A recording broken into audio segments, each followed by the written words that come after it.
معزز خواتین، السلام علیکم ورحمۃ اللہ وبرکاتہ۔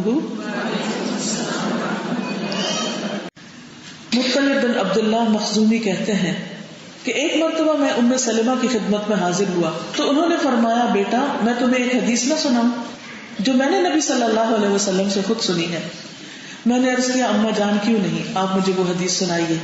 انہوں نے فرمایا کہ میں نے رسول اللہ صلی اللہ علیہ وسلم کو یہ فرماتے ہوئے سنا کہ جو شخص اپنی 2 بیٹیوں یا بہنوں یا قریبی رشتہ دار عورتوں پر ثواب کی نیت سے خرچ کرتا رہتا ہے اس وقت تک جب تک کہ وہ اللہ کے فضل سے بے نیاز ہو جائیں، یعنی بڑے ہو جائیں، یا وہ ان کی کفایت کرتا ہے تو وہ دونوں اس کے لیے جہنم کی آگ سے رکاوٹ بن جائیں گی۔ یعنی اسی صورت میں اپنی بیٹیاں جیسے یتیم ہو گئیں یا ان کا کوئی والی وارث نہیں، یعنی بیٹیوں سے مراد جیسے نانا نانی کے بھی بچے ہوتے ہیں یا ماموں چچا، سب ان کو بچہ ہی کہتے ہیں اپنا، یا بعض اوقات بہنیں، کیونکہ بہنیں بعض اوقات بیوہ ہو جاتی ہیں، یا پھر یہ ہے کہ چھوٹی رہ جاتی ہیں، جیسے حضرت جابر تھے تو ان کی 10-11 بہنیں تھیں اور ان کے والد جنگ احد میں شہید ہو گئے تھے اور وہ ساری چھوٹی پیچھے رہ گئی۔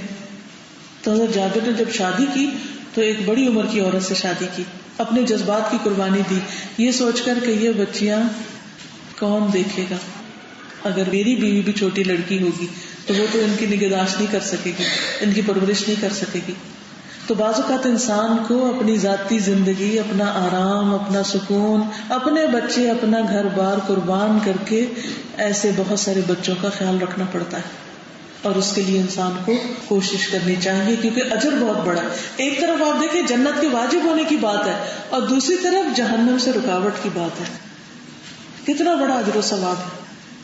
پھر اسی طرح نبی صلی اللہ علیہ وسلم نے فرمایا، جب کوئی اللہ کا تقوی اختیار کرے تو اپنے یا کسی دوسرے کے یتیم بچے کی پرورش کرے تو میں اور وہ جنت میں اس طرح ہوں گے، یعنی آپ بالکل قریب ہوں گے، لیکن شرط یہ ہے کہ اللہ کا تقوی ہو، یہ کام اللہ کی خاطر کیا جائے۔ کام اتنا خوبصورت ہے، اتنا پیارا کام ہے کہ جب کوئی شخص کرتا ہے تو دوسروں کے دل میں لازماً اس کے لیے ایک ہمدردی پیدا ہوتی ہے، تو پھر دوسرے کو اس موقع پر سنبھلنے کی ضرورت ہوتی ہے کہ کہیں ایسا نہ ہو کہ نیت میں کچھ کمی بیشی ہو جائے، کہیں ایسا نہ ہو کہ نیت خراب ہو جائے۔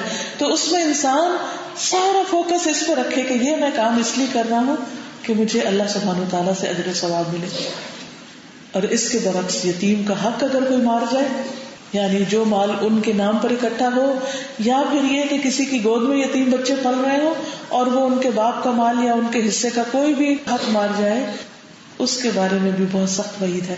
رسول اللہ صلی اللہ علیہ وسلم نے فرمایا، اے اللہ، میں 2 ضعیفوں کا حق مارنا حرام کرتا ہوں، یتیم کا اور عورت کا۔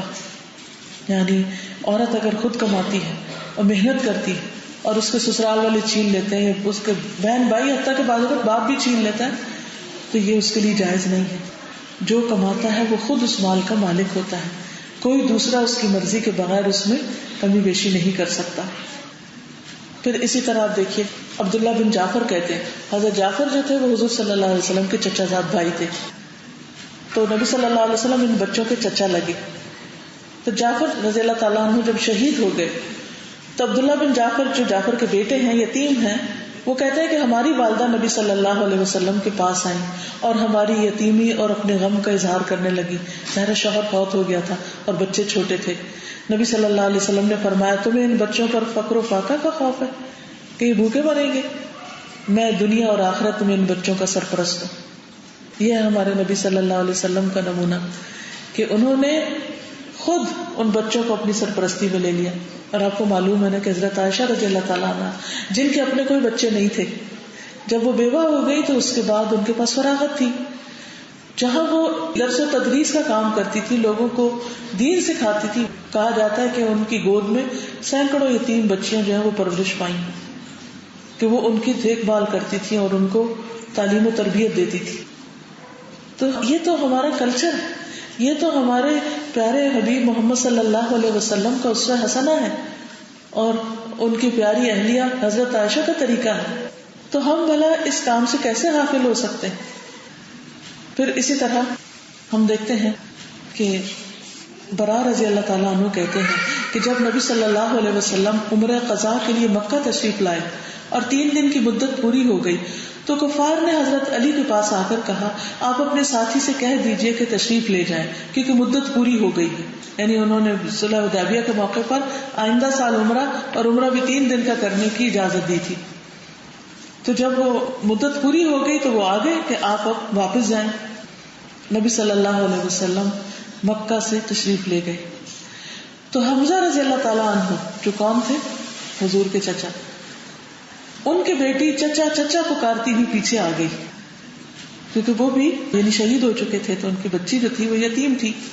تو حضرت علی نے اسے لے لیا اور اس کا ہاتھ پکڑ کر فاطمہ رضی اللہ تعالیٰ عنہا سے کہا کہ اپنے چچا کی بیٹی کو لے لو, اپنے چچا کی بیٹی کو لے لو. انہوں نے اس سے لے لیا اور مدینہ پہنچ کر حضرت علی, حضرت زید اور جعفر نے جھگڑا کیا. حضرت علی نے کہا میں نے اسے لیا ہے, یہ میرے چچا کی بیٹی ہے.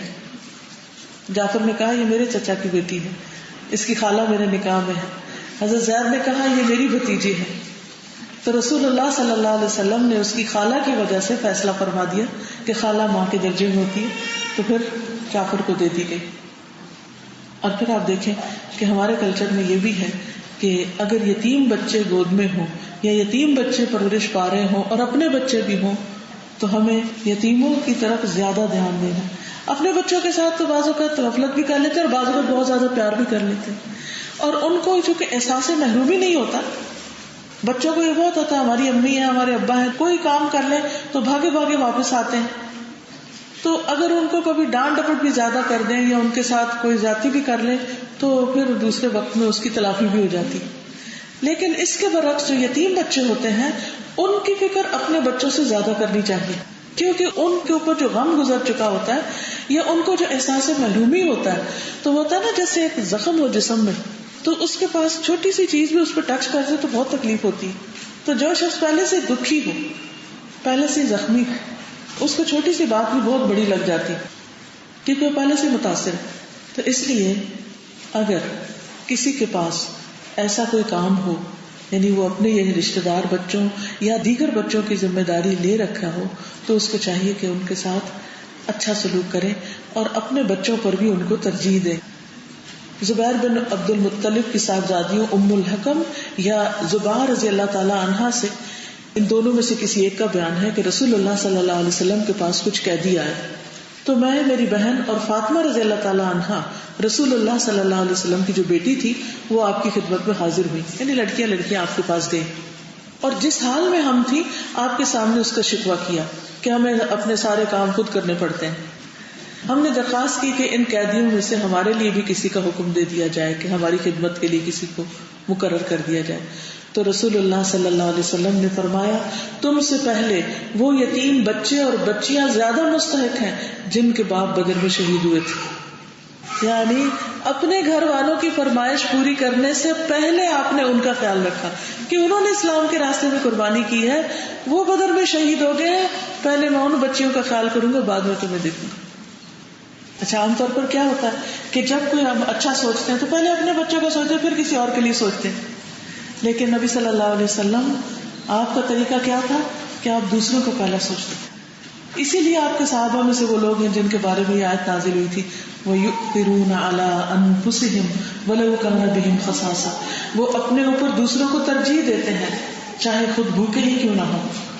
تو بعض اوقات ہمارے پاس مال ہوتا ہے, زیادہ ہوتا ہے, تو ہمیں کوئی مشکل نہیں ہوتی دینے میں, ہم خوشی سے دے دیتے ہیں. لیکن بعض اوقات ایسا بھی ہوتا ہے کہ ہماری اپنی بھی ضروریات ہوتی ہیں, اپنے بھی بچے ہیں, ان کی بھی فیسیں ہیں, ان کی بھی پڑھائی ہے وغیرہ وغیرہ, اور دوسری طرف یتیم بچے بھی ہیں. تو ایسے میں بھی انسان کو یتیم بچوں کو اپنا ہی سمجھنا چاہیے. اور بعض اوقات ایسا ہوتا ہے کہ یتیم بچے ہمارے بچوں سے زیادہ مستحق ہوتے ہیں, تو پھر ان کا خیال اپنے بچوں سے بھی پہلے کر لینا چاہیے.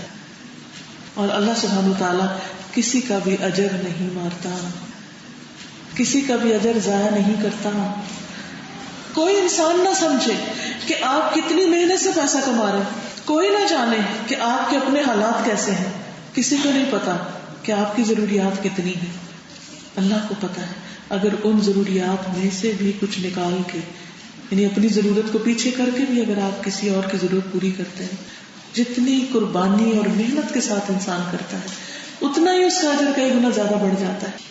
تو یاد رکھیے یہ تجارت آپ کی اللہ سبحانہ وتعالیٰ کے ساتھ ہے, کسی انسان کے ساتھ نہیں کہ آپ کسی انسان کو دے کر اس پر احسان جتائیں.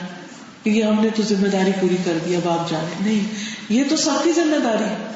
ہاں یہ الگ بات ہے کہ یہ خوش قسمتی ان کے حصے میں آ گئی کہ انہوں نے آگے بڑھ کے ذمہ داری قبول کر لی، اور باقی لوگ اب ان کا فرض یہ بنتا ہے کہ وہ ان کے ساتھ تعاون کریں. رسول اللہ صلی اللہ علیہ وسلم نے فرمایا، میں مسلمانوں کا خود ان کی ذات سے بھی زیادہ ولی ہوں. جو شخص مر جائے اور مال چھوڑے تو وہ اس کے وارثوں کا حق ہے، اور جس نے بیوی بچے چھوڑے ہوں یا قرض یعنی اس کا پیچھے قرضہ رہ گیا ہو یا بچے یتیم ہوں تو میں ان کا ولی ہوں. ان کے لیے مجھے بلا لیا جائے، یعنی میں ان کی ضروریات پوری کروں گا. رسول اللہ صلی اللہ علیہ وسلم کے ایک صحابی ہیں ابو درداء، وہ کہتے ہیں کہ تم یتیم کو خود سے قریب کرو، یعنی صرف پیسہ ہی نہیں دینا بلکہ ان کے قریب بھی رہو، ان سے لپٹو، سر پہ ہاتھ پھیرو اور اپنے کھانے میں سے ان کو کھلاؤ، یعنی جیسا خود کھاتے ہو ویسا ہی ان کو بھی دو.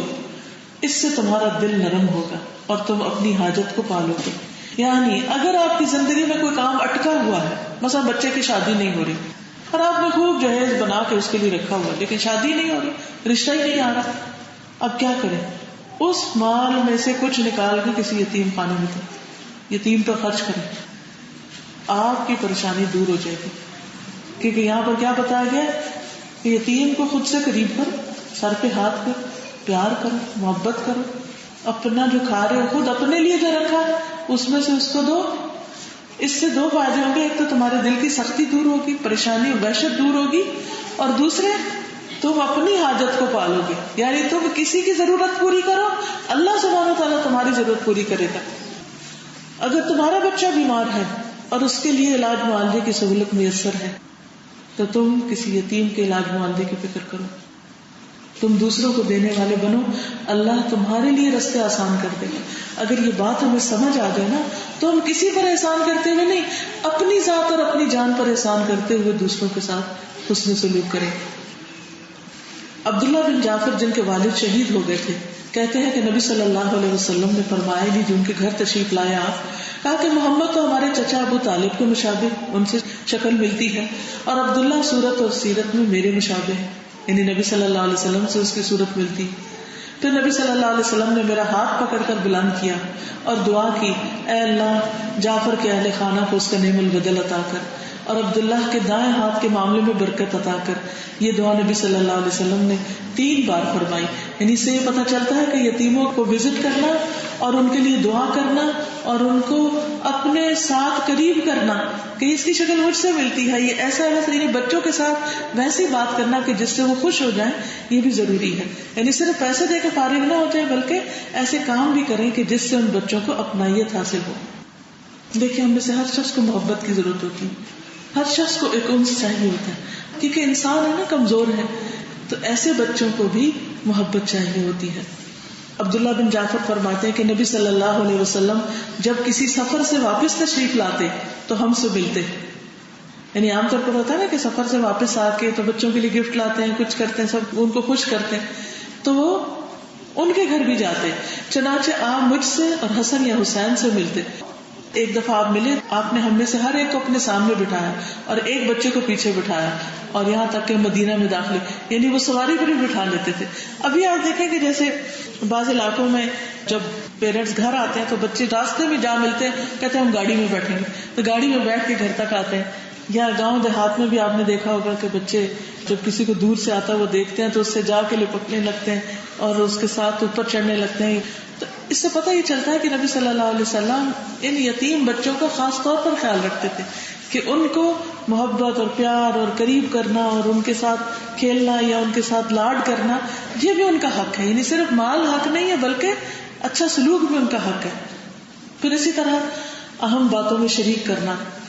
عبداللہ بن جعفر کہتے ہیں کہ ایک دفعہ نبی صلی اللہ علیہ وسلم نے مجھے اپنے پیچھے سواری پہ سوار کر لیا اور میرے کان میں ایک راز کی ایسی بات کہی جو میں کسی کو نہیں بتاؤں گا. یعنی آپ صلی اللہ علیہ وسلم ان کو اتنی اپنائیت اور اتنا زیادہ کانفیڈینس دیتے تھے اور پھر ان کو احساس بھی نہیں ہونے دیتے تھے کہ ان کے والد جو ہیں وہ نہیں ہیں. وہ مشہور قصہ تو آپ نے بچپن میں کتابوں میں پڑھا ہوگا کہ جس میں عید کے دن آپ صلی اللہ علیہ وسلم جب گھر سے نکلے عید پڑھنے کے لیے تو راستے میں ایک بچہ رو رہا تھا، تو آپ نے اس سے پوچھا کہ کیوں روتے؟ تو یہ بشر بن اقربہ کہتے ہیں کہ ان کے والد جو تھے وہ ایک غزوے میں شہید ہو گئے تھے. تو تو کہتے ہیں کہ نبی صلی اللہ علیہ وسلم میرے پاس سے گزرے، میں رو رہا تھا، آپ نے فرمایا چپ ہو جاؤ، کیا تم اس پر راضی نہیں کہ میں تمہارا باپ ہوں اور عائشہ تمہاری امی ہوں؟ یعنی ان سے اپنے بچوں جیسی محبت کا اظہار کیا. تو گویا اس یتیم بچے کے لیے آپ ایک رحم دل باپ بن گئے. داؤد کہتے ہیں کہ یتیم کے لیے رحم دل باپ کی طرح بن جاؤ اور یہ جان لو کہ جیسا بو گے ویسا کاٹو گے. آج تم دوسروں کے ساتھ جو سلوک کرو گے کل تمہارے ساتھ ویسا ہی سلوک ہوگا. اور یہ ایک بہت بڑی حقیقت ہے. اس لیے کسی کے ساتھ بھی زیادتی کرتے ہوئے اور خصوصاً یتیم بچوں کے ساتھ زیادتی کرتے ہوئے 100 دفعہ ڈرنا چاہیے کہ کہیں ایسی کوئی چیز نہ ہو جائے کہ جس کا خمیازہ ہم اپنی زندگی میں اپنی نسلوں میں بھگتے ہیں. ان کے ساتھ شدید خیر خواہی، ان کے لیے بھی وہی چاہنا جو اپنے لیے چاہتے ہوں. اور خصوصاً جیسے نبی صلی اللہ علیہ وسلم سر پہ ہاتھ پھیرتے، پیار کرتے، سواری کے ساتھ بٹھاتے، اپنے ساتھ لگاتے، بات چیت کرتے، مہربانی کا سلوک کرتے. اور آپ صلی اللہ علیہ وسلم نے ان عورتوں کی خاص طور پر تعریف کی جو قریش کی ہیں کہ جو اپنی پرورش میں موجود چھوٹے بچوں یعنی یتیم بچوں پر سب سے زیادہ مہربان ہیں. یعنی قریش کی عورتوں کی خوبی کیا ہے کہ وہ جن کے شوہر فوت ہو جاتے ہیں یا شہید ہو جاتے ہیں تو وہ اپنے بچوں کے ساتھ بہت مہربان ہوتی. یعنی اس عورت کے لیے جو شاید اپنے ہی بچے پال رہی ہے لیکن اگر باپ نہیں ہے، اکیلی ہے، سنگل پیرنٹ ہے، تو اس کے لیے بھی بہت اجر کی بات ہے. اور اپنے خامدوں کے مال کی زیادہ حفاظت کرنے والی ہے، یعنی اس کو ادھر ادھر فضول چیزوں میں ضائع نہیں کرتی. پھر آپ دیکھیے کہ مال اور محبت دینے کے علاوہ، پروٹیکشن دینے کے علاوہ ان کے ساتھ عزت اور اخلاق کا برتاؤ کرنا چاہیے. قرآن مجید میں آتا ہے وَقُولُوا لَهُمْ قَوْلًا مَعْرُوفًا، ان یتیموں سے اچھی طرح بات کرو، یعنی ان کے ساتھ معاملہ اچھا کرو. لیکن عرب سوسائٹی کے اندر عام طور پر یہ چیز موجود نہیں تھی، تو یتیموں کے ساتھ بہت برا سلوک کیا جاتا تھا، حتیٰ کہ ان کی جائیداد پہ قبضہ کر لیا جاتا تھا، ان کی ماں سے زبردستی نکاح کر لیا جاتا تھا اور ان کے کوئی حقوق ان کو نہیں دیے جاتے تھے. اسی لیے سورۃ الماعون میں اللہ تعالیٰ فرماتے ہیں أَرَأَيْتَ الَّذِي يُكَذِّبُ بِالدِّينِ فَذَلِكَ الَّذِي يَدُعُّ الْيَتِيمَ وَلَا يَحُضُّ عَلَى طَعَامِ الْمِسْكِينِ فَوَيْلٌ لِّلْمُصَلِّينَ الَّذِينَ هُمْ عَنْ صَلَاتِهِمْ سَاهُونَ الَّذِينَ هُمْ يُرَاءُونَ وَيَمْنَعُونَ الْمَاعُونَ. کیا تم نے دیکھا اس شخص کو جو جزا سزا کو جھٹلاتا ہے، یعنی آخرت کا یقین نہیں رکھتا؟ یہ کون ہے؟ فَذَلِكَ الَّذِي يَدُعُّ الْيَتِيمَ، یہ وہ ہے جو یتیم کو دھکے دیتا ہے. اس کو محبت کرنا، پیار کرنا، اس کا خیال رکھنا دور کی بات، وہ اس کو دھکے دیتا ہے، اس کے ساتھ بدسلوکی کرتا ہے، بد اخلاقی برتتا ہے. اور مسکین کو کھانا کھلانے کی ترغیب نہیں دیتا، دوسروں کو موٹیویٹ نہیں کرتا کہ وہ بھی آگے بڑھے اور یتیم کے ساتھ اچھا سلوک کرے، مسکین کے ساتھ اچھا سلوک کرے. اور ایسے نمازی، خواہ وہ نماز ہی کیوں نہ پڑھتے ہوں، لیکن اگر وہ یہ کام نہیں کرتے تو بھی ان کی پکڑ ہے، پوچھ ہے.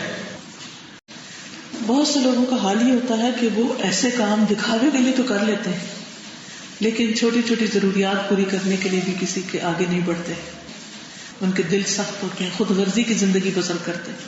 تو اس لیے بہت ضروری ہے کہ ہم غفلت کی نیند نہ سوئیں بلکہ دوسروں کا خیال رکھیں اور خود ایکٹیولی سوچیں کہ ہم اور کیا کر سکتے ہیں. یعنی اگر آپ مال دے رہے ہیں تو اس کے ساتھ اپنی سروسز بھی حاضر کریں کہ اگر کسی قسم کا کوئی کام ہو، کچھ وقت آپ نکال کے لگانا چاہیں تو وہ بھی کریں.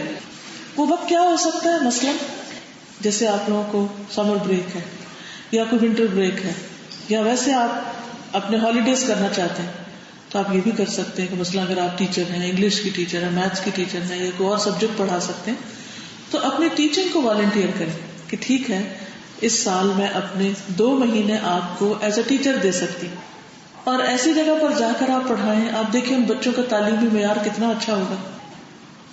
آپ کو معلوم ہے کہ کرسچن مشنریز یہی کام کرتے ہیں، وہ معاشرے کے غریب یتیم بچوں کو لے لیتے ہیں، اپنے لوگوں کو بلا کے ان کو تعلیم دیتے ہیں اور پھر وہ اپنے مذہب پہ لے جاتے ہیں ان کو، یا اپنے لیے ایک نرم گوشہ پیدا کر لیتے ہیں. لیکن ہم مسلمان جن کی ذمہ داری بنتی ہے، جن کا فریضہ بنتا ہے، وہ اس چیز سے غافل ہیں. ان کو یاد نہیں رہتا کہ ان کی نمازیں انہیں کس چیز کا حکم دے رہی اور نماز انہیں کس چیز کا سبق سکھا رہی.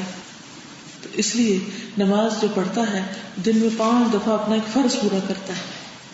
تو یہ فرض کی ادائیگی کی ٹریننگ بھی ہوتی ہے تو جس طرح ہم نماز میں اپنے فرض کی ادائیگی کرتے ہیں، ایسے ہی یتیم بچوں کے لیے بھی ہمیں اپنے فرض کی ادائیگی کرنی چاہیے، اور اپنی جان اور مال اور وقت اور صلاحیت اور علم اور قابلیت کے ساتھ بھی کچھ وقت دوسروں کو دینا چاہیے. آپ کو مینجمنٹ آتی ہے، آپ کو کوئی اور ایسا کام آتا ہے کہ جو آپ کر سکتے ہیں، تو اس میں بھی کچھ نہ کچھ آپ کر سکتے ہیں. مجھے یاد ہے جب میں گلاسگو یونیورسٹی میں تھی تو ہمارے ایگزامینیشن سیکشن میں یا رجسٹریشن میں ایک لڑکی کام کرتی تھی، کیونکہ وہ کئی دفعہ جانا ہوا تو اس سے سلام دعا ہوگی، کرسچن تھی. تو ایک دن اس نے بتایا کہ وہ ایجپٹ جا رہی ہے. تو میں نے کہا تم وہاں کیا کرنے جا رہی ہے؟ تو کہنے لگی کہ میں سال بھر کام کرتی ہوں، پھر اپنے پیسے جمع کرتی ہوں، اور پھر میں والنٹیئر کرنے کے لیے جاتی ہوں، اپنا ٹکٹ لیتی ہوں، اپنا جا کر رہائش کا انتظام کرتی ہوں، اور پھر والنٹیئر کرتی ہوں. یعنی صرف مال نہیں بلکہ اپنی جان بھی حاضر. تو میں حیران ہو گئی کہ یہ دل کیسا دل ہوتا ہے کہ جس میں آپ کو پتا نا کہ ورک کرنا کو آسان تھوڑی ہے، جاب کرنا آسان تھوڑی ہے، کسی بھی عورت کے لیے ایک مشکل کام، لیکن انہیں اپنا دین اپنا مشن اتنا پیارا ہے. اور ہم کہاں بیٹھے، ہم تھوڑا سا بھی کچھ کر کے ہم سمجھتے کہ ہم نے بہت بڑا پہاڑ توڑ دیا. ہم کیا منہ دکھائیں گے اللہ کہ اس سچے دین کی عملی خدمت میں ہم نے کیا کردار ادا کیا. آپ دیکھیے کہ بہت سے لوگ کہتے ہیں ہمارے پاس پیسے نہیں، ہمارا گزارا نہیں ہوتا، زندگی بڑی مشکل. لیکن اگر آپ ان کی شادی اٹینڈ کریں تو آپ حیران پریشان ہو جائیں کہ یہ سب کچھ کہاں سے آ گیا.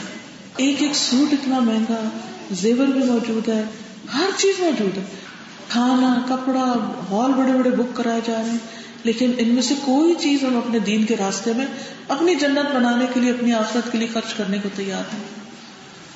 کیونکہ ہم اپنے ہاں چاروں طرف یہی کام ہوتے دیکھ رہے ہیں کہ طرح طرح کے ڈریسز ہیں، طرح طرح کے کھانے ہیں، اور طرح طرح کے موج میلہ ہے. اس میں ہماری اپنے نفس کو بھی بڑی راحت ملتی ہے. اس لیے ان کاموں کے وقت ہمارے پاس سب پیسے نکل آتے ہیں. ساری ساری زندگی کام کرتے ہیں صرف اسے ایک دن لوٹانے کے لیے. اور اس کے بعد کیا ہوتا ہے؟ شادی کامیاب ہو یا نہ ہو یہ ایک الگ سٹوری. لیکن صرف اپنی خوشیوں کے لیے خرچ کرنے کو ہم سب محنت کر لیتے ہیں. تو جنت صرف اپنی خوشیوں پہ خرچ کرنے سے تو نہیں ملتی، اس کے لیے تو کچھ دینا پڑتا ہے، کچھ قربانی کرنی پڑتی. تو بہت ضروری ہے کہ ہم اپنی خاطر، اور خاص طور پر اگر ہمیں کوئی ذہنی تکلیف ہے، ذہنی پریشانی، تو اپنا وقت اور اپنا مال دونوں اللہ کے راستے میں لگائیں. ابو ہریرہ سے روایت ہے کہ ایک آدمی نے رسول اللہ صلی اللہ علیہ وسلم سے اپنی سنگ دلی کی شکایت کی.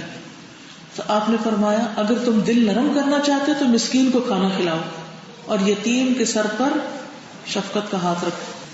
یعنی فزیکل ٹچ، پیار کا اظہار، محبت کا اظہار، جیسے تمہارا کوئی اپنا ہو.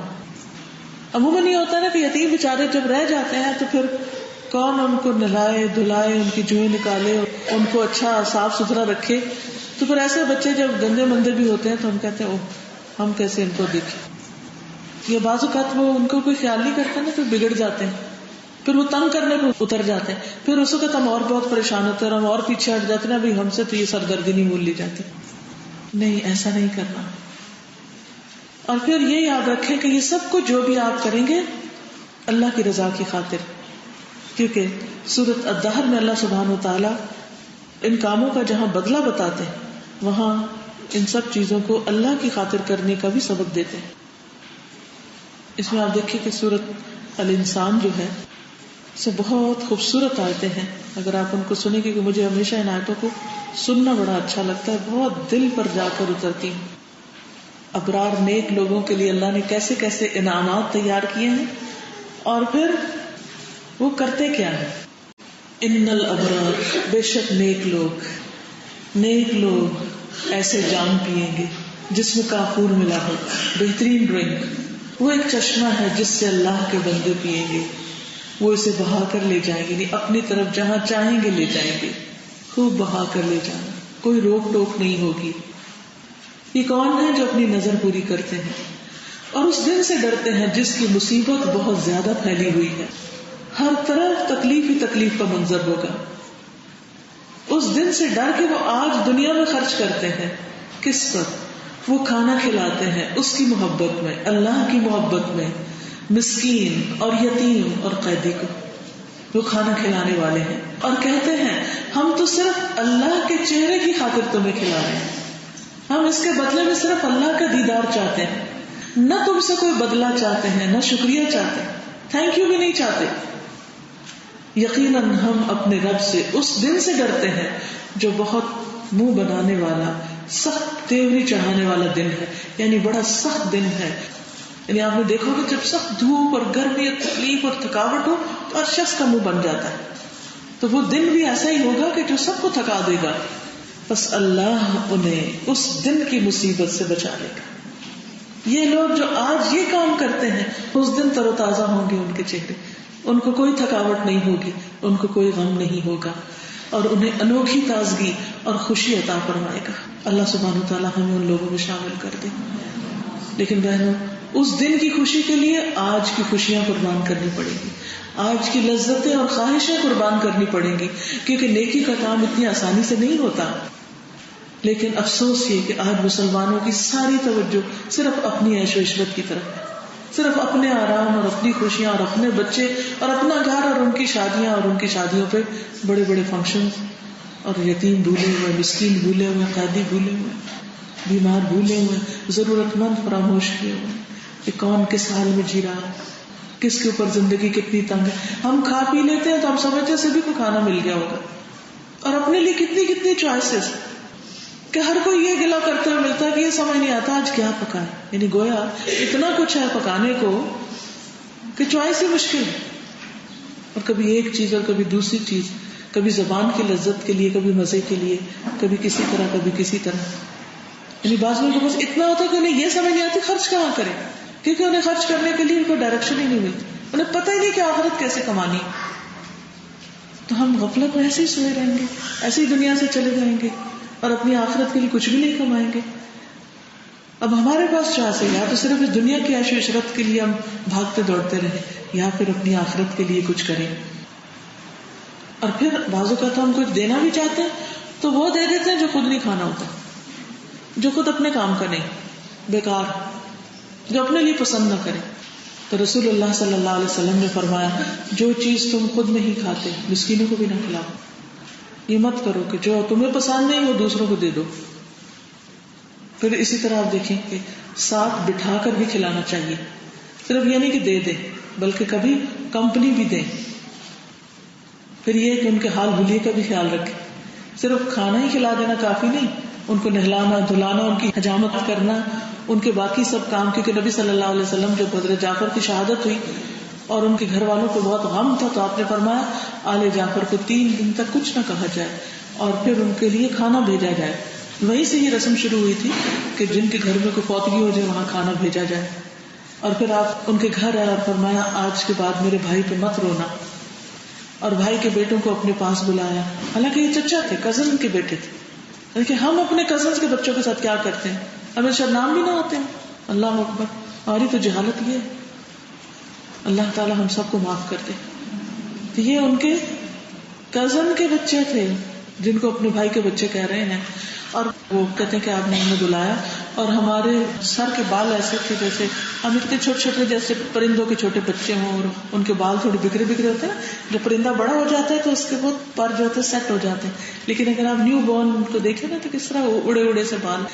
تو کہا کہ اسی طرح ہمارے بال تھے. پھر فرمایا حجام کو بلاؤ.